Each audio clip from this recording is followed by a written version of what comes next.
Hello all! Today I'm going to take a look at the latest in the coin series. Now, what is coin? Well, stands for counterinsurgency, and it started with Andean Abyss, which dealt with Colombia, insurgency and counterinsurgency in Colombia, then went to Cuba Libre, which was Castro's insurgency in Cuba. Imagine that. And then A Distant Plain, which dealt with the insurgency in Afghanistan, kind of the modern day conflict. Now, I'm missing a few in here. I don't have all the coin, but these are the coin games that I have. And what they have in common is a similar system in which you're playing different factions that have very asymmetrical powers. And they are modeling the insurgency. There's going to be usually a government force or maybe a couple of different types of government force, maybe the government and then the police. There'll be a counterinsurgency force or two, and then there might be yet a fourth faction, like in the form in Andean Abyss, it's the drug cartels, and in Cuba Libre, it's the organized crime and casinos, and in Distant Plain, it's the warlords and the opium fields. So there's different factions as they play out, and it is a very unique system that has, as you can see, has grown quite a bit. So what are we talking about today? Today, we're going to look at the British way. How you like how that rhymed? Yes, this is the latest release in the coin series from GMT Games. I don't know if there's a number on this, on which number this is for the coin series, but this is a multi-pack, and this is the first of their multi-packs. This is highly anticipated by me, but not throughout the entire process. I didn't really follow this through the P500 or any of the pre-discussion on it. But once this was set to release, I started reading up on it and decided, wow, this is right up my alley. Number one, it's coin. I like coin. As I mentioned before, it's a developing series. It's unique. We'll talk a little bit about that as I unbox this. But it also, another one of my requirements or likes or criteria, whatever you want to call it, is handling or covering, or games that handle or cover or simulate different and rarely covered engagements, whether they be battles or wars or different kind of conflicts. And this one right here handles Palestine 45 to 47, Malaya 48 to 60, Kenya 52 to 56, and Cyprus 55 to 59. Not a lot of games covering those different aspects. I think there's some stuff on Cyprus, but these other ones, not so much covering those conflicts and engagements. And another aspect of coin that I like is it's not pure military. As I mentioned before, there's different factions that come into play. Some of them are economic, some of them are political, some of them are military. And it's what a coin system does is it shows the interaction between those different factions, between those different elements, between political and economic and military or social, and how they interact together. And they simulate or the purpose of each of these games is to simulate a specific event or historical occurrence or conflict, or more specifically, a counterinsurgency.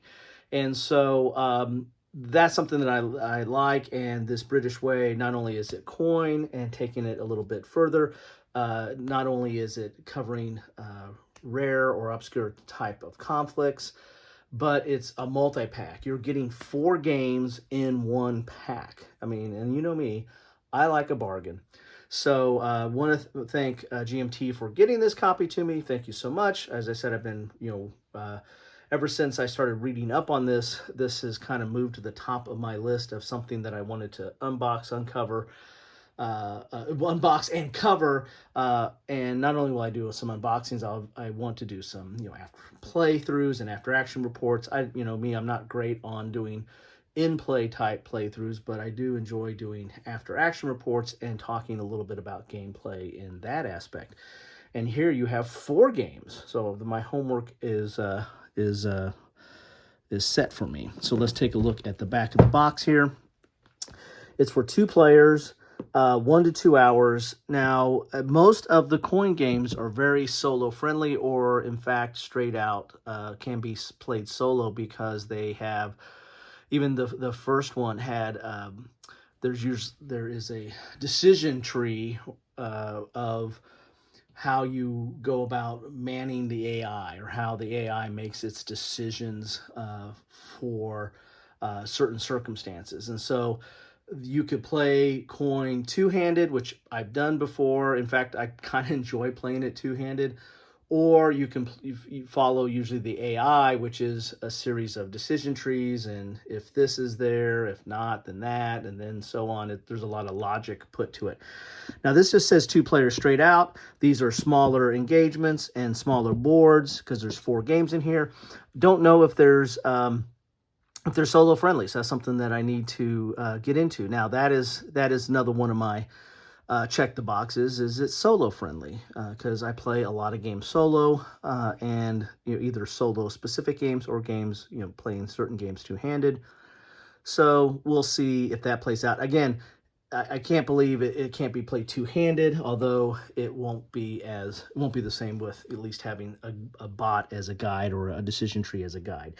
So here we have complexity is 4. Again, these are smaller games, so they're not as involved as, let's say, Fire in the Lake, and so they're probably going to be a little bit easier to get into.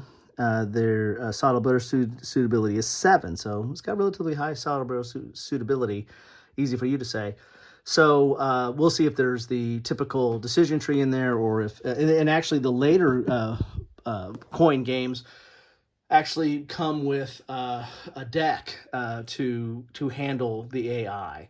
There's been some deck. There was a deck released expansion, which I covered, for Fire in the Lake. That was specific to that system. I think the expansion that came out for Fire in the Lake had its own solo deck, which I think I've covered that as well. I might put links to those. But so a lot of the coin games now are building in a solo deck system, which I think first started in Gandhi, to cover solo, as opposed to covering all those decision charts and trees. But, be that as it may, I can do both.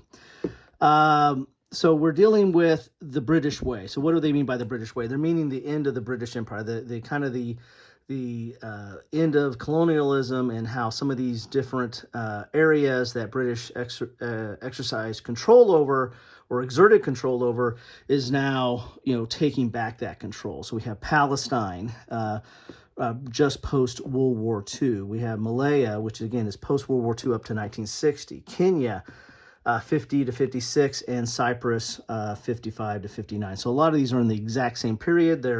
It's post World War II.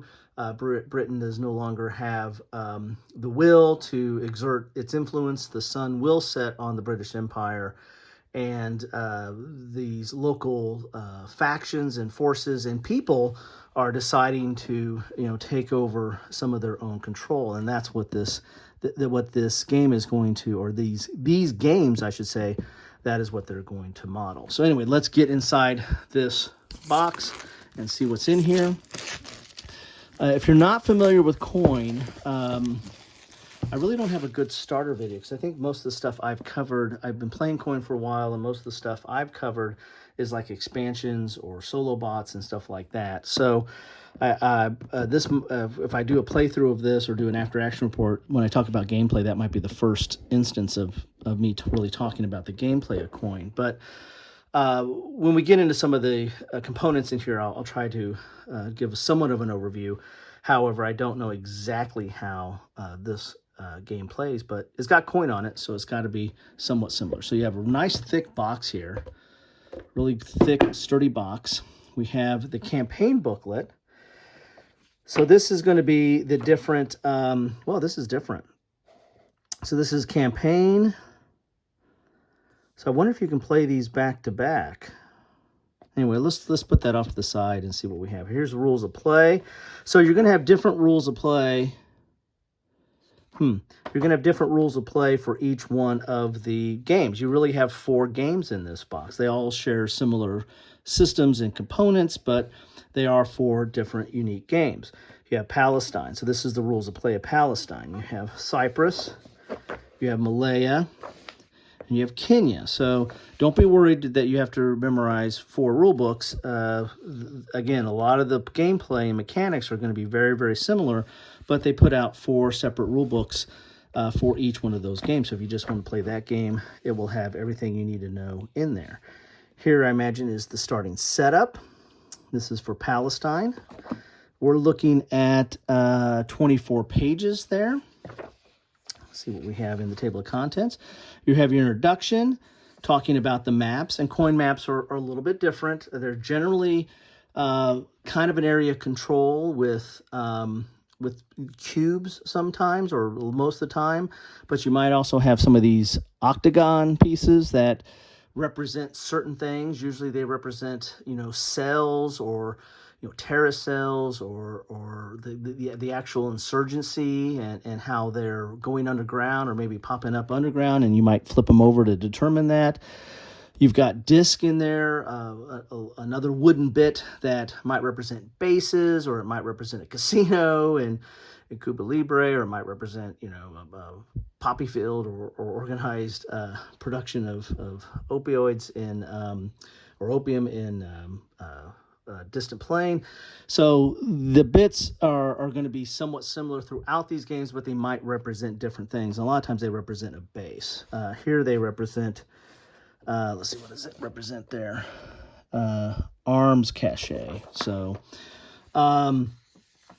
the boards are going to be a little different. Sometimes you're going to have lines of communication, or routes, or supply lines, or other things that are on the board that represent things a little bit differently. This is not your typical hex and counter game, nor is it just a straight up area control game. There's usually some other things on the board that where you'll be putting these wooden bits and pieces to represent other things that are unique to that situation. So here's the map.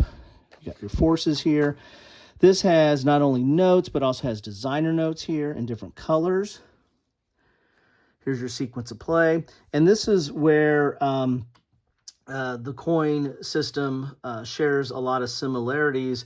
It's made for, the first game was 4-player. Cuba Libre was 4-player. It's generally a 4-player game. However, there have been other player counts throughout its history.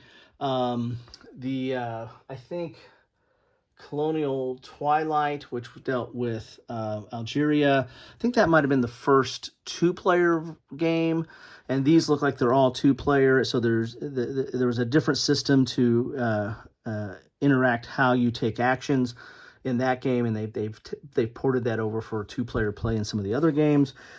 But it's all based on, do you want to play? You're going to have a deck of cards. You're going to flip over a card, and there's going certain people can use that depending on what the priority of the card is. A lot of times these cards in this game, they have like the symbol of that faction on it, and the order of the symbols tells who can use the card first or gets first choice. And you can play for limited op, event. That's the event that's actually on the card, or you can do an op and special activity. And again, we'll get into that. There's different types of operations depending on your factions. This is very asymmetrical game. So not everybody can do the same stuff, and not everybody wants to do the same stuff, because if you're like a government faction, you're trying to put down the insurgency, you're trying to put up security forces and the like. If you're this insurgency, you're trying to capture maybe the will of the people, or try to make it insecure, or you're trying to, like in this game, maybe you're trying to get arms caches or something like that. So anyway, the games have a lot of similarities, but yet are very, very different, and the factions within the game are very, very different. Here's sequence of play. Here's operations, and the heart of the game is doing these operations. And then there's usually a core. Not only is there an operation that you can choose from, but there's usually a special activity that goes along with that operation that's a little bit of a boost or a special, it lets you do something a little bit extra. And kind of breaks the rules a little bit more. I mean, the general ops are what you can do. They're asymmetrical, but they're generally what you can do during a turn. But the special ability does a little bit extra that only you can do. And each one is different for each one of the factions. Here's the events. Here's the propaganda round. And again, you probably don't need to have a bunch of different symbols since this is 2 players. When you have a 4-player game, these cards will have like symbols on it because that who gets to choose first. Well, here you just have 2 players. So, you know, it's whoever's got the initiative, I guess, gets to choose first. And Colonial Twilight handled a little bit different and kind of had a third option that kind of allowed for kind of a dummy hand in some respects. But I digress. Here's propaganda round, and propaganda round is kind of remember back to I don't know how it is in this game, but generally in the coin games, there's usually a propaganda card that's inserted into the deck, and when those come up, those do something a little bit different. Think back to like Twilight Struggle with the scoring cards that were in the deck, that the gameplay stopped and something different happened then, and that's what the propaganda round usually does in these games. You have victory, then we have an example of play. So you're really only looking at 9 pages of rules, of actual rules, and then the rest of it an example of play. So 9 pages of rules is not much to get into, and then you've got several pages of example of plays, and you have some event tips and background, because the cards are very key in this game. You not knowing the cards or not knowing how to use the cards in the right time or for the right reason could really hinder your ability to win. So this is giving you tips on all the different cards. And then you have a strategy guide. So overall strategy of the game. Then you have some key terms and index. So there you have it. So really not much. I mean, 9 pages of rules. Come on, people. All right, here's Cyprus. And I'm not going to page through all these. I just want to kind of give you a feel for what they look like. The rules are going to be pretty much identical. There might be a few things that are different if there's something very different in that scenario. This one charted out at 9 pages of rules, and the rest are explanation of the cards and an example of play.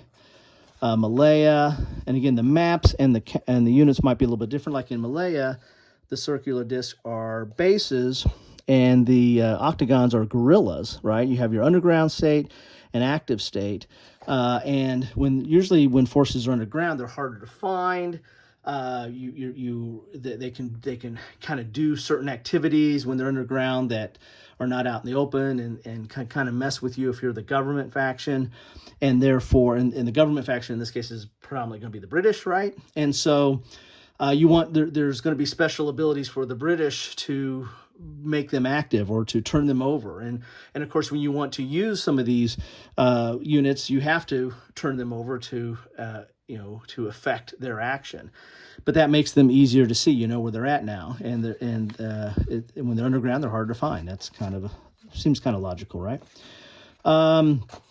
So here we are. We're at 9 pages of rules again, and the rest is an example of play and explanation of the cards. So there you have it. Then you have the British way, Kenya, and it's going to be the same thing. So let's see what the units are here. You have a base, and again, guerrillas, the Mau Mau guerrillas, and then the British. You have troops and police, which is common in counterinsurgency. You usually have like a federal type of government force, and then you usually have a local or a more regional type force, and that's usually, like in this case, it's going to be police.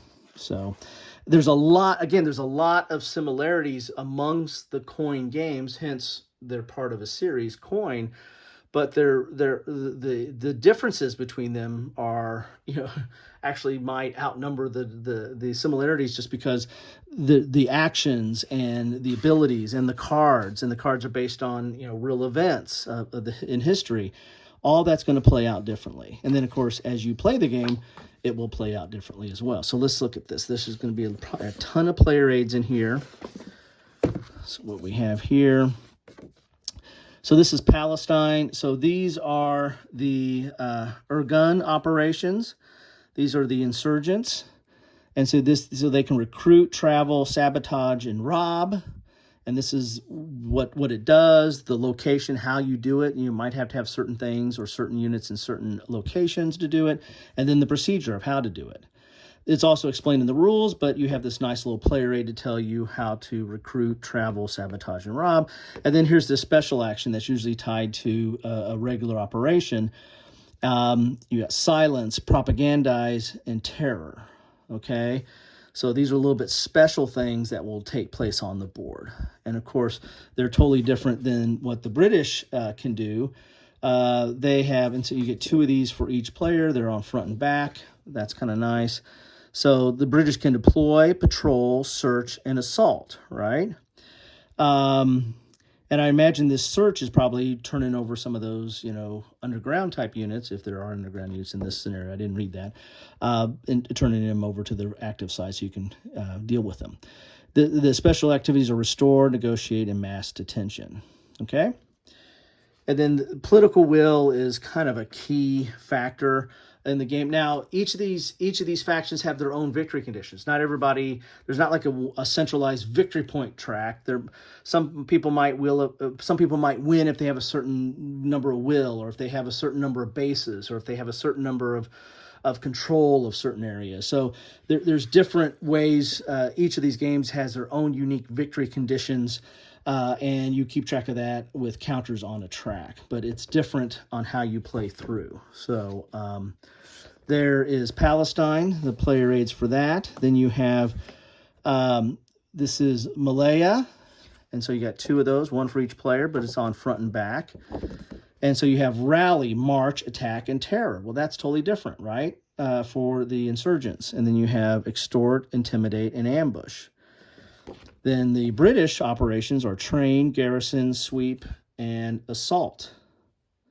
Okay, I think something just flew out there. I don't know what that was. Did you see that? And then special activities are resettle, reprisal, and airstrike. So there you have it there. That is the abilities for them. Then we have Kenya, rally, march, and terror. Relatively simple. Special activities, supply, oath, and raid. For the British, deploy, relocate, sweep, and assault. And then they can reward, reprisal, and airstrike. Okay?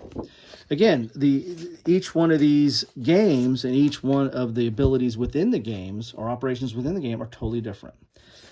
Here is Cyprus, recruit. This is the EOKA operations.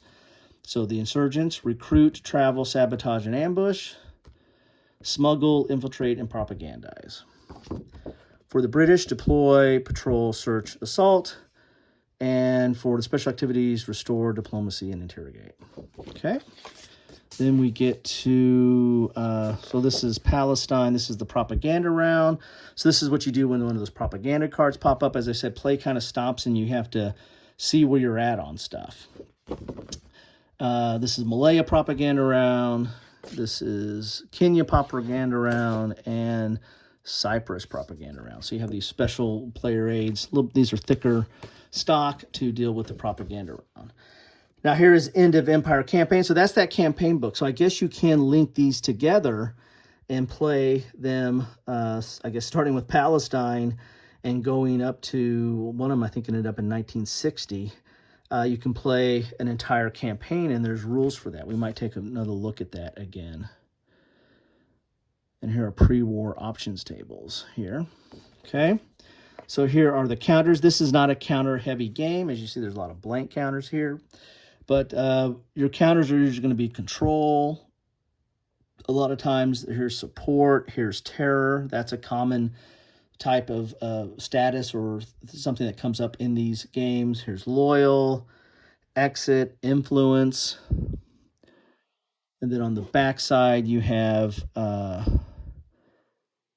different types of control for the different types of scenarios. So these are the different insurgents having control over certain areas. Again, there's a certain amount of area control in this game, but that it's not truly not exclusively an area control game. Here's surrender, sortie. So this is all basically administrative type counters to be marking certain statuses and effects and what's going on the board. But these are not your playing pieces. We'll get to the playing pieces. Those are usually wood bits. So we're going to have a lot of boards in here. So we're going to have, the boards are double-sided. So you're going to have 2 boards, which are double-sided, so to play each of the different games. Here's your wood bits. So you're going to have cubes. Looks like there's British are the brown. The police generally are going to be the blue. And then you have some of these octagons, which are going to be various things from gorilla to other things. You have some cylinders, and you have some pawns. Usually the pawns are there to mark where you're taking the action at, or where you're doing an operation, and then maybe where you can do your special activity. So those are usually what the pawns are for. We got a little crown there. That's interesting. Then we have 2 dice. Then we have 2 decks of cards that are probably going to be different. So they'll probably break out into 4 groups. Let's see if there's anything in the bottom of the box. And no, there's nothing in the bottom of the box. Now, the one thing about GMT, I mean, their inserts are generally there for packing. So they keep everything together in a tight package when it's being shipped. However, they're not really good for organizing. I mean, I try to keep them where I can, but a lot of these coin games, especially like Fire in the Lake, has a lot of expansions. So the minute you start getting expansions, these inserts are in the way. And if you want to put a counter tray, of course, this one really doesn't need a lot of counters. But in other GMT games, which are counter heavy, these inserts, again, are the first thing to go, which is kind of sad because they usually have some art on them. They look kind of nice, but they end up either finding their way to the trash or in my insert pile that I don't know what I'm going to do with. I'll make posters out of it. I don't know what I'm going to do. I never get time to do. I don't have time to play these games, let alone mess around with inserts. So let's look at the decks here. Let's sort them out. And sorry for this one going over, but I mean, there are 4 games here. So, if you lot the time of this video by the number of games, then it averages out to probably a good clip. So let's look at Palestine first here. Ooh, we got some stuff here in the bottom here. So this is this must be for the campaign game. Let's put this here. So these are the Palestine cards, and the cards are fine. They're not thin, but they're decent thickness. They're a little stiff. Sometimes people find they kind of stick. Sometimes they're not the easiest things to shuffle, but maybe you want to sleeve these. I don't know. If they sleeve them, they're going to take up extra room. Of course, you don't need the insert anyway, but I digress. So here is a typical card, and so you're going to have, you can play it usually for the event, and then I don't know in this guy, I have to read the rules, but sometimes if there's a box under there, then that means like one is for the British and one is for the insurgency. Usually that they can play the event, like if the British play this for the event, they get this. If the insurgency plays it, they get this. That's typically what happens. I haven't read this game, so don't quote me on it. And again, don't use anything I've said so far to be the gospel on how to play this game. I'm giving a rough, very, very rough, high-level overview of all the coin games I played, but they do vary from time to time. So Harry Truman. So there's your cards. So you can play if you have a card, you can play it for the event, or you might want to play it for the you might just want to do the ops that turn instead of the event. Here's Malaya. It goes up to 1960. So you're going to have, there's not as much historical text on these. Some of the other cards I remember have a little bit of historical text. This one, you're going to have an image. You're going to have a title that's kind of fits with the historical context. And then you just have the event. And the event itself is going to be, I guess, historically tied to the time period. So some of those cards there. Then we have Kenya. Kenya's a big deck. Oh, so we have this. So these are the end of the empire. So we have the early period, late period. We got to have the middle period somewhere. So that's how you play the campaign game. You're going to have an early, middle, and late. Some of the coin games do that as well. That's something you might remember from Twilight Struggle. I believe that Twilight Struggle does that. So here's some different cards and the history there. I like it. I like this a lot. All right, then we have Cyprus. So where is the, maybe it's just an early and late. Maybe there isn't a mid period, unless I missed it. So here's the Cyprus cards, and there's different people and different events that are unique to that period. So there you have it. There's the Cyprus cards. So let's look at the maps. So again, these games, Fire in the Lake is relatively complicated. They can't, if you're starting out with this, learning this game and getting into the coin series, I got to say, this might be the now new go-to. I used to tell people go to Cuba Libre because it's 4 factions, but it's relatively easy to get into, and you kind of get the experience of the asymmetrical feel of the game. But now, I mean, if you only want to play a 2-player version, these might be it, because these don't seem to be that complex. They're relatively straight and to the point. I don't know. I might have my new gateway for coin with these. Anyway, so nice mounted board. This is Kenya. You're going to have these areas. You're going to have these holding boxes. Normally those are for like control. So you have like control and neutrality. So there's a couple of different statuses here, and those statuses are going to affect your score track on how things are going in the game. Here's the British available. So you available forces. So this is the British holding box. 15 police and 10 troops. You've got the Mau available forces there, which is 15 of the octagons and then 4 of the flat cylinder disc. And then the cubes are going to be in these areas. Again, there's going to be some status here. These are cities. Usually cities are handled a little bit differently as well, or there's sometimes you can do a little bit different stuff, or stuff can happen a little bit different. That's Nairobi is the main city there. You've got some different areas. The area might make a difference in this game. Usually this is out of play. Yeah, this is out of play here, the southern province. And then you have this pipeline track. I don't know what that is, but that's probably unique to this game. Then you have the initiative track. This is how the game is going to be played. This is, who's got initiative and who gets to choose to do their ops first, or limited ops, or play the event and the like. So there you have that. So this is Kenya. Then on the back side, we have Cyprus. There we go. There's Cyprus. We have a couple of cities here. There's your holding boxes. You've got an international opinion. So instead of that pipeline, you have international opinion track. So a little bit different thing going on here.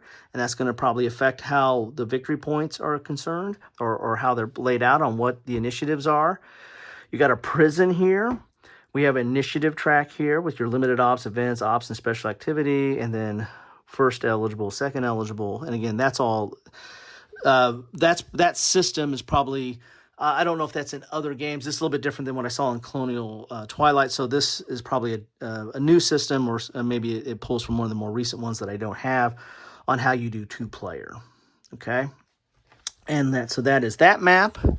So again, I mean, for your money, I mean, this is, if you like coin, why not get this? And if you're interested in trying out coin, why not get this? This is, because this looks like it's a great introduction to the system, and you get 4 games. So here is Palestine, initiative, your holding boxes. Here's the legend. You have the Haganan track, and I probably mispronounced that, but there you have it. And you've got Jerusalem, Tel Aviv, Jaffa, and Haifa, and prison. Ooh, love that. Okay.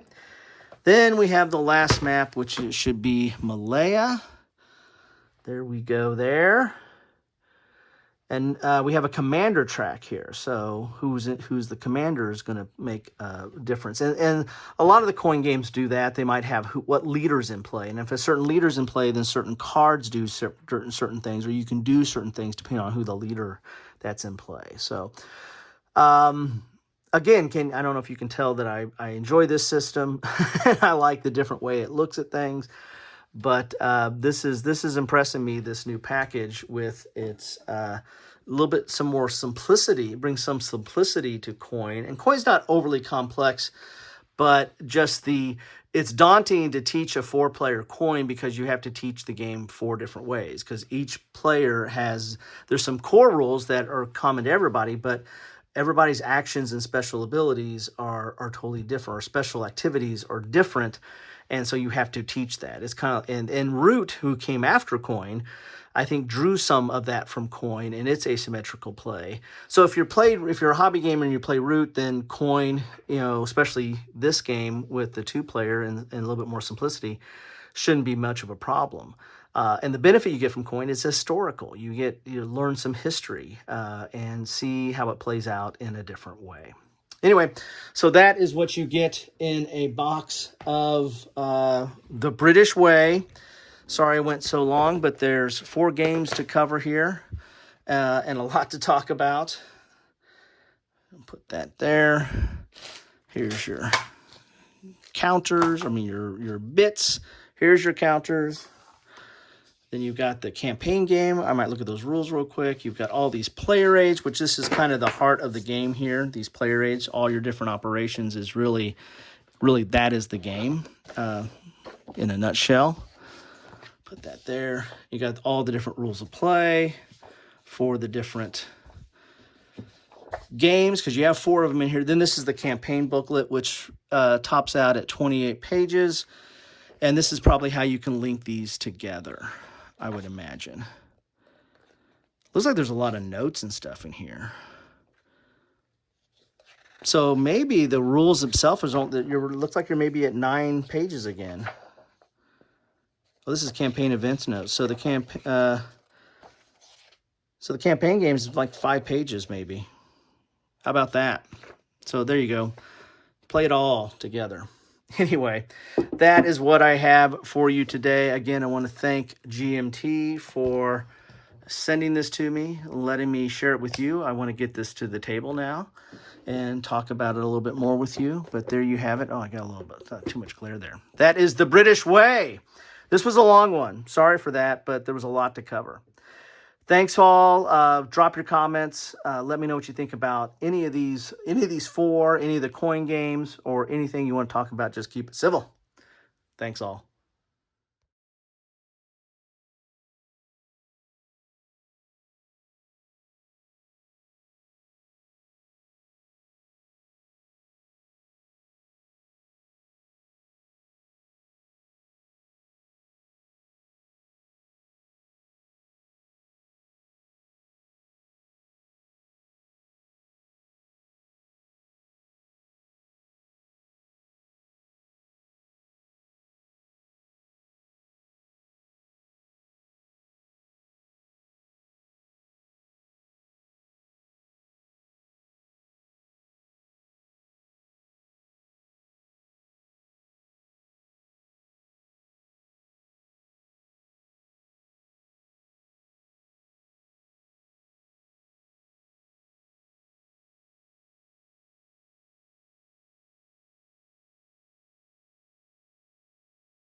Thanks for watching.